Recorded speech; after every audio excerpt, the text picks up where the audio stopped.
I've been working on my train game off and on for about 10 years. I finally got into a point where I consider it complete, and I'm ready to release it. The good news for potential players is that I'll be releasing my game for free. A natural question is, why release a game for free when you've put so much effort into it? I don't expect a large number of players. The game has been a passion project for me, and I'd like to see people actually play it. The game is fairly niche, and even among games in my niche, I chose to do things intentionally differently from the norm. Tracks are placed differently, and pathing is done differently from any other train game because I thought it would be interesting to try. Also, my game is an intersection between solving puzzles and building things, which may exclude players that only like one of those aspects. In sum, this means that my target audience is quite small. I don't have much marketing or recognition, so if I can remove the monetary barrier to playing, I hope that will attract more players. Also, making this game is a learning experience for me of what is involved in publishing a game. For example, I didn't realize how important it is to have a Steam page for people to wishlist a game. I made a page right before release, which misses out on marketing potential. One of the steps to publishing a game was to create a company. So I'm now the proud owner of Partially Differentiated Games LLC.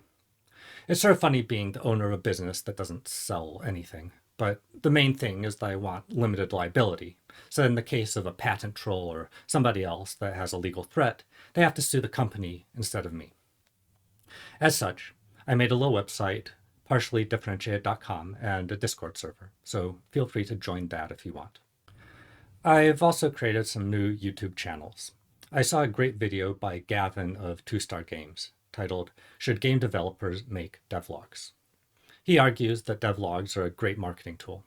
The story of progression of a game's development is compelling to players, but the story has to be entertaining and approachable to a non-technical audience. The videos have to be intentionally made to focus on content changes, humorous anecdotes, and have snappy editing. Gavin also describes exactly the trap I fell into of having a channel that mixes content for different audiences, players versus developers. My videos were too heavy on the technical aspects of development or education, but I was treating the videos as if my viewers would also care about the game. As he said, the most successful video I had was about deep in the weeds parallel programming rather than about my game. And I got in a discussion with somebody at a supercomputer institute in the comments section. He wasn't going to play my game or care about my progress updates. Gavin suggests that it's fine to have a channel with developers as the target audience, but it needs to be a separate channel, and not to confuse the purposes of the different channels. In Gavin's case, he has his main channel, 2-Star, for players, and a side channel, Ciencia Ludos, for developers. With that in mind, I've started a new channel for Partially Differentiated Games, where I try to have more humor and less math and code. I have one video up there so far about adding sound to my game. I give an overview of adding train sound effects, music, and blending between ambient noises in the world. So if that sounds interesting to you, go check out my video linked below and subscribe to that channel. I'll also keep making more technical videos on this channel, Josiah Manson. I may even make the videos more technical or in-depth because I don't want to be confused about trying to serve a dual purpose of also marketing my games. I enjoy sharing how cool things I make work, and often that will be in the context of a game that I'm making. My current idea of videos about my train game are more technical in nature, so I'll probably add more videos to this current channel before my new channel.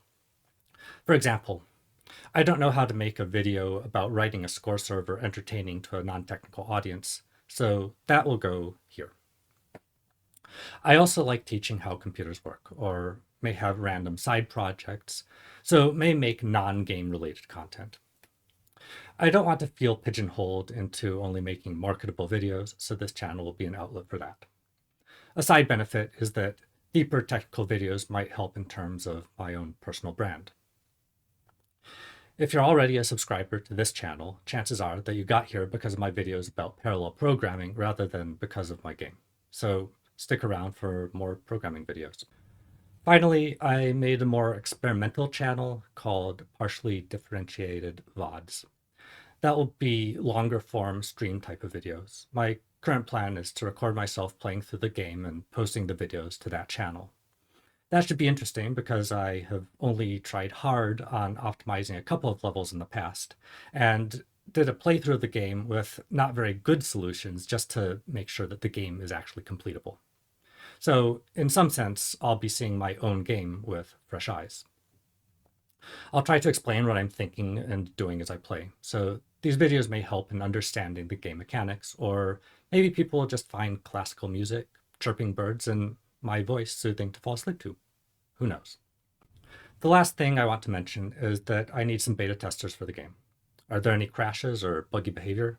Is there hardware that the game doesn't run properly on? If you're interested in helping test the game and giving feedback, please join my Discord server. Finishing up, my call to action is, if you're a programmer or game developer, stay right here on this channel. I'll be putting out more programming or math videos. If you're interested in playing my games and seeing progress on them, check out my new channel. Or even better yet, wishlist the game and join my Discord. Links are in the description.